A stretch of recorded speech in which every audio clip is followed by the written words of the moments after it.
I've Coach Zenarae Antione with me. Coach, you started off 1-8 last year, and I know you talked about that in your press conference with the slow starts. What do you anticipate on doing this year to kind of change that mentality of starting slow? Well, I don't necessarily know if I can give you a number.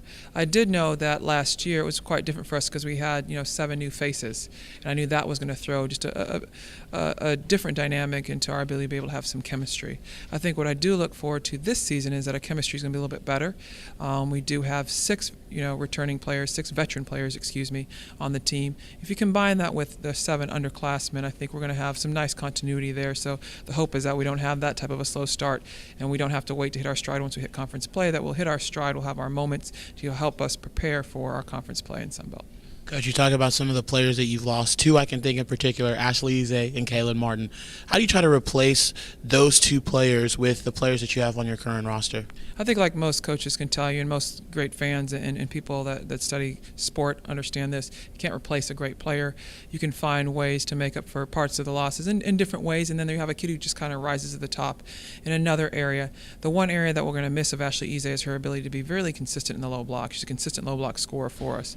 But with that being said, she had some deficiencies, I think, defensively that we can make up with other players that we have right now in the low block, as well as I think we have some other kids that can rebound for us. Kaylin Martin is a very special young woman to me. I think, Kayla Martin is just a highly driven young woman, not overly athletically talented, but just really steady. And what she brought was something that most coaches, wish you had, and that's leadership.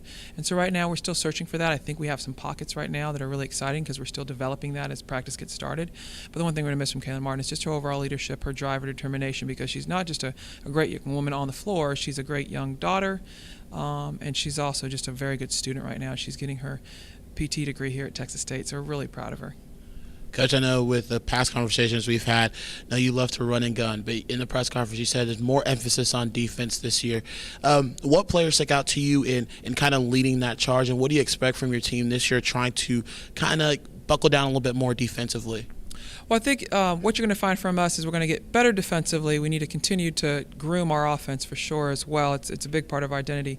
But what we're going to do, I think, a little bit defensively is being able to pick up. We're more athletic for sure.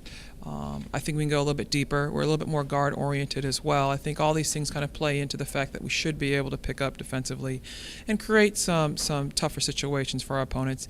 And you add in the ability to be able to rebound. We should be able to get the ball right off the rim and take it down in transition to score. Coach, you finished 12-6 last year in the Sun Belt, tied for 3rd. You feel like there's some unfinished business that you need to take care of in the Sun Belt? Do you feel like your players feel like there's some unfinished business that they need to take care of in conference? I would say they have certain teams now that they are looking forward to playing, for sure. I think there's an expectation level that they have themselves personally as a group as we move forward. I think there's also still a bit of proving ourselves because it is only our 2nd year within the conference. I think you add in all those things as well as that we had that taste, losing to the overall champion in the tournament in Arkansas State. I think there's just that taste. It's that one team that we never had an opportunity to beat. We beat everyone at least once, if not swept them, but Arkansas State was that team for sure that we never had the opportunity to actually, outright challenge and beat. I think they're definitely hungry for that opportunity. So it's a multi-layered situation to where I think our student athletes are going to be excited overall. Coach, I know it's a little early, but can you kind of tell the fans who aren't familiar with, Texas State women's basketball, what they should expect from a team this year and what players might stick out from this team that they should be on the lookout for? I think for most of our fans that are out there, they understand this, and they could probably be able to tell this to some of their new faces that are going to be in the stands, is this: our kids are going to go hard. The one thing they know for sure is they're going to play with a lot of emotion. They love playing at home. And the thing that they love the most about playing from home is just having that crowd behind them. So when that happens, you'll see we'll make some big defensive plays, we'll come up with some big stops, and we'll make some big shots. I think the thing you'll find is fun for our team when they score. It's fun for our fans as well. Players probably to look out for. It's still pretty early. I think most people would say people love to watch Ariel Anderson, a.k.a. Little Bit. But she's a little squatty body kid who can kind of get after on the floor, makes exciting plays for everyone. I think Caitlin Wallace is someone that people enjoy watching. I think people really enjoy watching Erin Peoples because she plays so hard on both ends of the floor. She can face up, she can post up. She's a really versatile kid.